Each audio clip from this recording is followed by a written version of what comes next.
Hello friends, chase the goal के इस online platform पे आपका स्वागत है।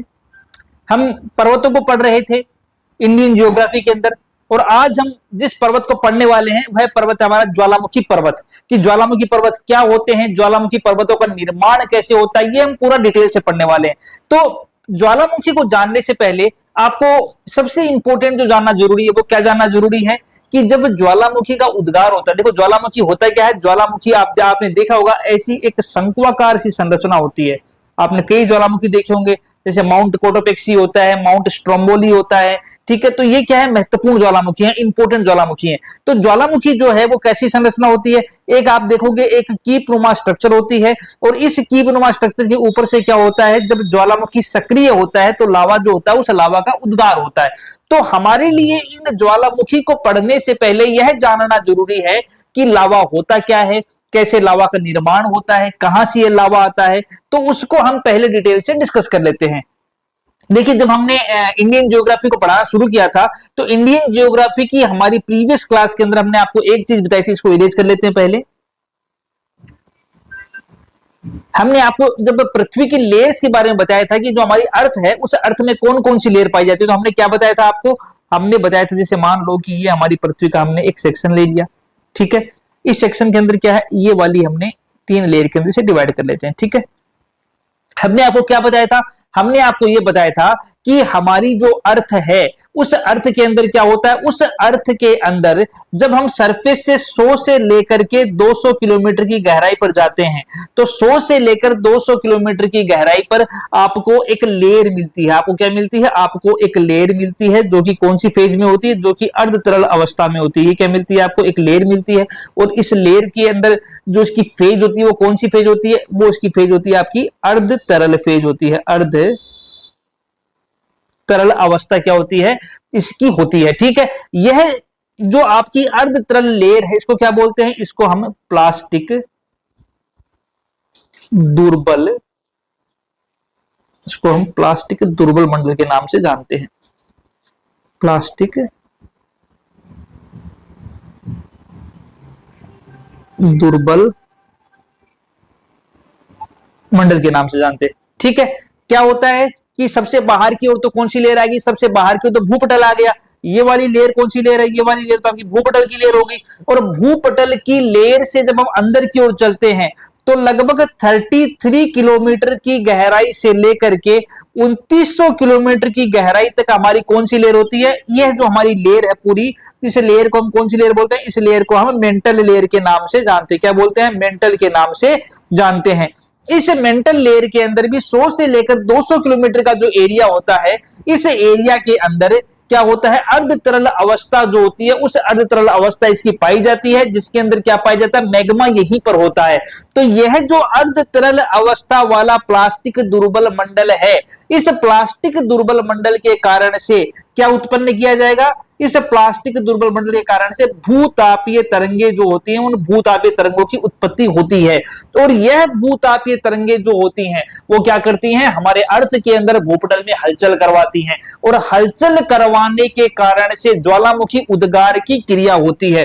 तो जब आपसे ये कहा जाए कि ज्वालामुखी के अंदर से निकलने वाला जो मैग्मा निकल रहा है, जो लावा निकल रहा है, वो लावा क्या होता है, तो वह लावा इसी प्लास्टिक दुर्बल मंडल के अंदर जो आपका मैग्मा होता है, आपकी जो मेंटल लेयर है जो कि 33 किलोमीटर से लेकर के 2900 किलोमीटर की गहराई तक फैली हुई है, इस मेंटल लेयर के अंदर 100 से लेकर 200 किलोमीटर की जो गहराई है वहां पर जो प्लास्टिक दुर्बल मंडल है जिसकी अवस्था अर्ध तरल होती है, उस अर्ध तरल अवस्था वाले प्लास्टिक दुर्बल मंडल के अंदर उत्पन्न भूतापीय तरंगे जो होती हैं वो अपने साथ जिस अर्ध तरल मटेरियल को बाहर लेकर जाती हैं वही मैग्मा के रूप में बाहर निकलता है, और वही ज्वालामुखी का उद्गार होता है। तो ज्वालामुखी जो है वो क्या होता है, ज्वालामुखी, तो ज्वालामुखी जो है एक शंक्वाकार स्ट्रक्चर होती है। कैसे बनती है ज्वालामुखी, ज्वालामुखी जो है वो इस प्लास्टिक दुर्बल मंडल के द्वारा उत्पन्न भूतापीय तरंगे जो हैं, उन भूतापीय तरंगों के कारण से हमारे अर्थ के अंदर, हमारी भूपटल के अंदर उत्पन्न हलचलों के कारण से बनने वाली स्ट्रक्चर है।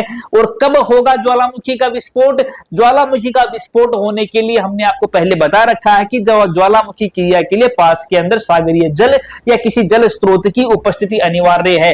जब जल स्रोत उपस्थित होगा पास में, तो जल स्रोत उसके गर्म होने के कारण से क्या बनेगी, आपकी भाप बनेगी, स्टीम बनेगी, और यह भाप क्या करेगी, यह भाप ऊपर उठेगी तो अपने साथ इस मैग्मा को लेकर के उठेगी, और मैग्मा को लेकर उठने के कारण से स्टीम के अंदर ऑलरेडी हम जानते हैं कि बहुत पावर होती है, इसलिए वो जो हमारी भूपटल है उस भूपटल के अंदर हलचल करवाएगी। भूपटल के अंदर हलचल करवा करके दो तरीके से उद्गार क्रिया करेगी। कौन कौन से दो तरीके से, या तो जो उद्गार क्रिया होगा यानी कि ज्वालामुखी से जो आपका मेग्मा निकलेगा, या तो वह निकलेगा दरारी उद्गार के द्वारा, या वह निकलेगा आपका केंद्रीय उद्गार के द्वारा, केंद्रीय उद्गार के द्वारा।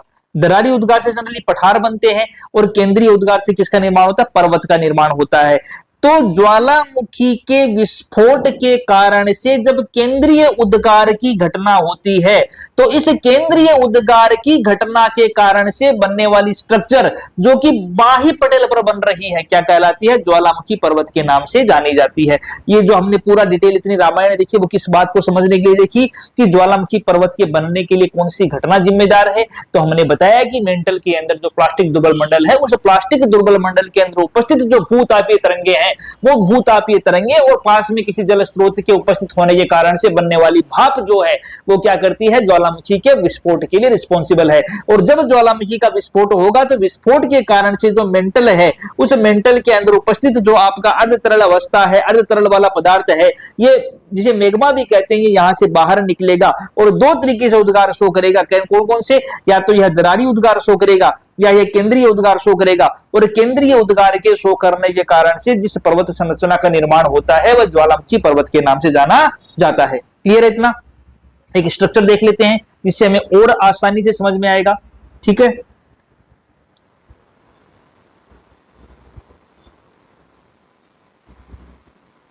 ठीक है।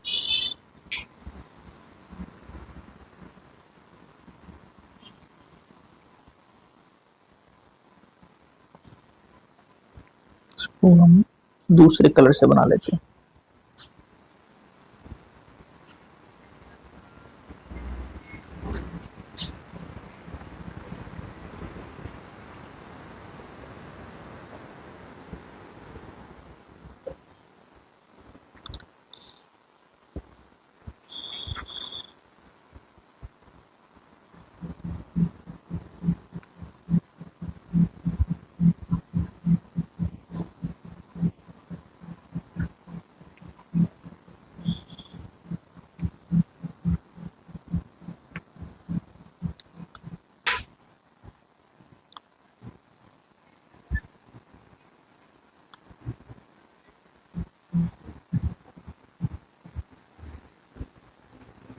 ठीक है, तो अब आपके सामने एक ज्वालामुखी की स्ट्रक्चर आपको क्लियरली यहां पर नजर आ रही है। देखो ज्वालामुखी में क्या होता है, ज्वालामुखी के अंदर आप देखोगे कि ये एक नली दिख रही है आपको, ये वाली, इसको क्या बोलते हैं, इसको बोलते हैं ज्वालामुखी नली।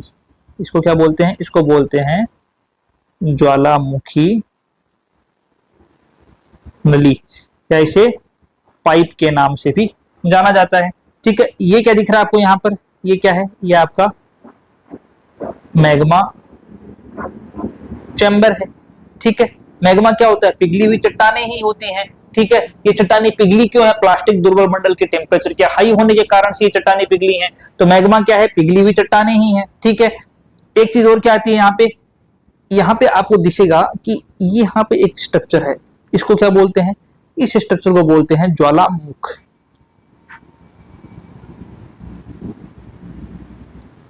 इसको क्या बोलते हैं, इसको बोलते हैं ज्वालामुख। ठीक है, ऊपर की ओर आपको ये वाली स्ट्रक्चर दिख रही है, इसको क्या बोलते हैं, इसको बोलते हैं क्रेटर। ठीक है, इसके नीचे मैंने एक स्ट्रक्चर और बनाई है ग्रीन कलर से, इसको क्या बोलते हैं, इसको बोलते हैं काला डेरा। ठीक है, तो ये अच्छा, ये पूरा पूरा क्या है, ये शंकुआकार, ये ज्वालामुखी शंकु है, ज्वालामुखी शंकु है। ठीक है, तो अब आप यहां पर देख सकते हैं, अब आप यहां पर ये देख सकते हैं कि जो ज्वालामुखी है इस ज्वालामुखी के अंदर कौन कौन सी स्ट्रक्चर जो है वो आपको क्लियरली यहाँ पर विजिबल हो रही हैं। तो इस ज्वालामुखी के अंदर आपको एक तो पहली बात है कि शंकुआकार स्ट्रक्चर दिख रही है, शंकु के आकार की स्ट्रक्चर दिख रही है, तो ज्वालामुखी शंकु है। एक आपको दिख रहा है कि ज्वालामुखी का जो माउथ है, जिसको हमने क्रेटर बोला है, इस ज्वालामुखी के माउथ का मैग्मा चैम्बर से डायरेक्टली कनेक्शन है, और डायरेक्टली कनेक्शन जिस संरचना से होता है उसको हम क्या बोलते हैं, ज्वालामुखी नली या ज्वालामुखी पाइप के नाम से जिसको जानते हैं। नीचे की ओर मैग्मा चैम्बर है, जिसमें क्या है, पिघली हुई चट्टाने। मैग्मा क्या होता है, पिघली हुई चट्टान को ही तो मैग्मा कहते हैं। तो मैग्मा क्या है, मैग्मा पिघली हुई चट्टाने हैं। ये पिघली हुई चट्टाने ही क्या होंगे, ये पिघली हुई चट्टाने ही यहां से बाहर निकलेंगी, और बाहर निकल करके पहले बनता है क्रेटर, और क्रेटर में दोबारा से अगर विस्फोट हो जाए तो बनने वाली संरचना क्या कहलाती है, काला डेरा के नाम से जानी जाती है। इतना क्लियर है। तो होता क्या है कि ज्वालामुखी क्रिया के कारण जब भूगर्भ का मैग्मा इस भूपटल को तोड़ करके बाहर निकलता है, और जब सतह पर आकर के एक शंक्वाकार स्ट्रक्चर के रूप में इकट्ठा हो जाता है, तो यह जो पर्वत श्रृंखला बनती है उसको क्या बोलते हैं, ज्वालामुखी पर्वत बोलते हैं। तो ये क्या हो गया, ज्वालामुखी पर्वत हो गया। मेरे हिसाब से आपको समझने में इजी हुआ होगा अब कि ज्वालामुखी पर्वत क्या है, क्या होता है ज्वालामुखी पर्वत। ज्वालामुखी पर्वत का मतलब होता है कि आंतरिक भूगर्भिक गतिविधियों के कारण से जब भूगर्भ का मैग्मा, ये वाला मैग्मा जो है, ये मैग्मा क्या होता है, अपने भूपटल को तोड़कर ज्वालामुख से होता हुआ क्या होता है, विस्फोट के साथ सतह पर आकर के जब एक शंक्वाकार रूप में इकट्ठा हो जाता है, तो इस शंक्वाकार रूप में इकट्ठी हुई स्ट्रक्चर को हम क्या बोलते हैं, इस शंक्वाकार रूप में इकट्ठी हुई स्ट्रक्चर को हम ज्वालामुखी पर्वत बोलते हैं। ठीक है बच्चों। दूसरी इंपॉर्टेंट चीज कि ज्वालामुखी पर्वत जो है, इस ज्वालामुखी पर्वत के शीर्ष पर क्या दिख रहा है आपको, इस ज्वालामुखी पर्वत के शीर्ष पर आपको एक कीप की आकृति दिख रही है, ये वाली एक कीप नुमा आकृति दिख रही है। तो यह जो कीपाकार आकृति है, कीपाकार आकृति है भाई, ज्वालामुखी में विस्फोट हुआ, विस्फोट होने के कारण से क्या बना, जब फर्स्ट टाइम विस्फोट हुआ और ज्वालामुखी पर्वत बना था, तो उस कंडीशन में ज्वालामुखी का शीर्ष वाला पोर्शन एक कीपाकार आकृति लिए हुए होता है, और यह जो कीपाकार आकृति है, उस कीपाकार आकृति को हम किस नाम से जानते हैं, उसको हम क्रेटर के नाम से जानते हैं। डायरेक्टली क्रेटर का संबंध जो होता है वो मेंटल की प्लास्टिक दुर्बल मंडल के साथ होता है, जो किसके द्वारा जुड़ी होती है, जो ज्वालामुखी नली या ज्वालामुखी पाइप के द्वारा जुड़ी हुई होती है। अब मान लो इस ज्वालामुखी के अंदर दोबारा से विस्फोट हुआ, दोबारा से विस्फोट हुआ तो क्या होगा, पहले स्ट्रक्चर ऐसी थी, ये थी, ठीक है। अब इस स्ट्रक्चर में क्या हुआ, स्ट्रक्चर में विस्फोट हुआ, तो यहां से विस्फोट होगा, तो ये स्ट्रक्चर क्या होगी, ये स्ट्रक्चर जो है वो और जो है फैल जाएगी, और अब इसका मुख कैसा हो जाएगा, अब इसका मुख जो है वो ऐसा हो जाएगा। अब ज्वालामुखी में विस्फोट के कारण से क्रेटर का तो विनाश हुआ, और जो स्ट्रक्चर बनी उस स्ट्रक्चर को क्या नाम दिया हमने, काला डेरा नाम दिया। तो क्या कहेंगे कि काला डेरा जो होता है वो एक क्रेटर का ही विस्तृत रूप है, जो क्रेटर में धंसान के कारण से या क्रेटर में तीव्र विस्फोट के कारण से उत्पन्न हुआ है। क्या है काला डेरा, काला डेरा जो है वो क्रेटर के अंदर ही विस्फोट होने के कारण से बनी हुई संरचना है, क्रेटर का ही एक विस्तार है, क्रेटर का ही एक विस्तृत रूप है, जिसको हम क्या बोलते हैं, काला डेरा के नाम से जानते हैं। क्लियर है इतना। अगर हम ज्वालामुखी पर्वत के एग्जांपल देखेंगे, ज्वालामुखी पर्वत के एग्जांपल कौन कौन से हैं, तो हम कई पर्वत देख सकते हैं। मोस्टली जो पर्वत हम देखते हैं, एग्जांपल की बात कर लेते हैं, जैसे आपका आता है एक आपका माउंट कोटोपेक्सी आता है।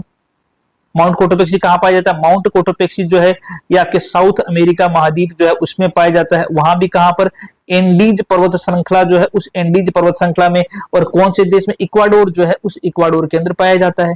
ठीक है। कौन से ज्वालामुखी, माउंट कोटोपेक्सी। एक हमारे भूमध्य सागर का प्रकाश स्तंभ बोलते हैं, एक ज्वालामुखी है जिसका नाम, जिसको हम क्या बोलते हैं, जिसको हम हमारे भूमध्य सागर का प्रकाश स्तंभ बोलते हैं। कौन से ज्वालामुखी को बोलते हैं, माउंट स्ट्रोम्बोली। जो माउंट स्ट्रोम्बोली है उसको हम क्या बोलते हैं, उस माउंट स्ट्रोम्बोली को हम भूमध्य सागर का प्रकाश स्तंभ बोलते हैं। ठीक है। इटली के सिसिली द्वीप के पास पाया जाता है, भूमध्य सागर का प्रकाश स्तंभ। एक्टिव वोल्केनो है, इसीलिए इनसे क्या होता है, टाइम टाइम पर ज्वालामुखी का उद्गार, टाइम टाइम पर मैग्मा का उद्गार होता रहता है। और जब समय समय पर मैग्मा का उद्गार होता रहता है तो एक प्रकाश जैसी स्ट्रक्चर या प्रकाश जो होता है इनके ज्वालामुख से निकलता हुआ प्रतीत होता है, इसीलिए इसे क्या बोल दिया गया, भूमध्य सागर का प्रकाश स्तंभ कहा गया। तो ये हमारी किसकी बात थी, ज्वालामुखी पर्वत की बात थी। अभी हमने क्या बताया आपको, हम पर्वतों को पढ़ रहे थे। पर्वतों में हमने क्या क्या पढ़ा, पर्वतों में हमने नवीन वलित पर्वत पढ़े थे हमारी लास्ट क्लास के अंदर। नवीन वलित पर्वत के बाद में हमारा सेकंड पर्वत जो आया वो हमारा ज्वालामुखी पर्वत था। ज्वालामुखी पर्वत क्या होता है, तो हमने क्या बताया आपको कि भूगर्भ का मैग्मा जो होता है जब भूपटल को तोड़ करके केंद्रीय उद्गार करता है, और केंद्रीय उद्गार करने के कारण से जब सतह पर आकर के इकट्ठा हो जाता है एक शंक्वाकार आकृति के रूप में, तब जो पर्वत श्रृंखला बनती है उस पर्वत श्रृंखला को ज्वालामुखी पर्वत के नाम से जानते हैं। इसके अंदर निकलने वाला मैग्मा क्या होता है, तो हमने पहले ही आपको बता दिया था हमारी लास्ट क्लास में। अगर अभी तक आपने वो क्लास नहीं देखी है तो जाकर के एक बार देखिए, आपको बेसिक्स चीजों को समझने में फायदा होगा और आपको जो जियोग्राफी है वो आसानी से समझ में आ जाएगी। वरना बच्चों आप पढ़ते रहोगे कंटिन्यू आगे की ओर और पीछे का मैटर आप पढ़ोगे नहीं तो आपके समझने में दिक्कत आएगी। तो एक बार आप उस क्लास को जाकर के जरूर देखें।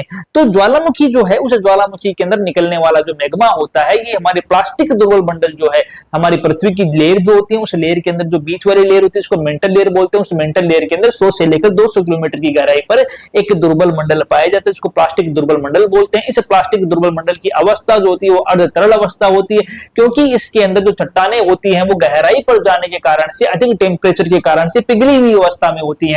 जब ज्वालामुखी का उद्गार होगा, अच्छा उद्गार होने के लिए पास में किसी जल स्रोत की उपस्थिति अनिवार्य है, तो उस जल स्रोत के कारण से क्या होगा, स्टीम का फॉर्मेशन होगा, क्योंकि वहां पर टेम्परेचर ऑलरेडी ज्यादा है। तो बनने वाली भाप जो है वो उस प्लास्टिक दुर्बल मंडल के मैग्मा को भी अपने साथ लेकर के बाहर आएगी, और उस उद्गार के कारण से मैग्मा क्या होता है वो बाहर निकलता है। अगर मैग्मा केंद्रीय उद्गार के रूप में बाहर निकल रहा है तो वह एक शंक्वाकार स्ट्रक्चर का निर्माण करेगा हमारे बाहरी भूपटल पे, और उस शंक्वाकार स्ट्रक्चर को हम क्या बोलते हैं, उस शंक्वाकार स्ट्रक्चर को ही हम ज्वालामुखी पर्वत के नाम से जानते हैं। पहली चीज। नंबर 2 चीज क्या है, इसके शीर्ष पर बनने वाली स्ट्रक्चर को क्रेटर बोलते हैं, और क्रेटर में दोबारा से विस्फोट होने के कारण से जो विस्तृत रूप बनता है क्रेटर का जो विस्तार होता है उस क्रेटर के विस्तार को हम काला डेरा के नाम से जानते हैं। नंबर दूसरा पॉइंट हो गया। नंबर तीसरा पॉइंट, माउंट कोटोपेक्सी जो है वो साउथ अमेरिका महाद्वीप के अंदर प्रेजेंट एक ज्वालामुखी पर्वत है, एक्टिव वोल्केनो है। ठीक है, कहां पाया जाता है, इक्वाडोर में पाया जाता है, और इक्वाडोर के अंदर कहां पर, एंडीज पर्वत श्रृंखला का पोर्शन है।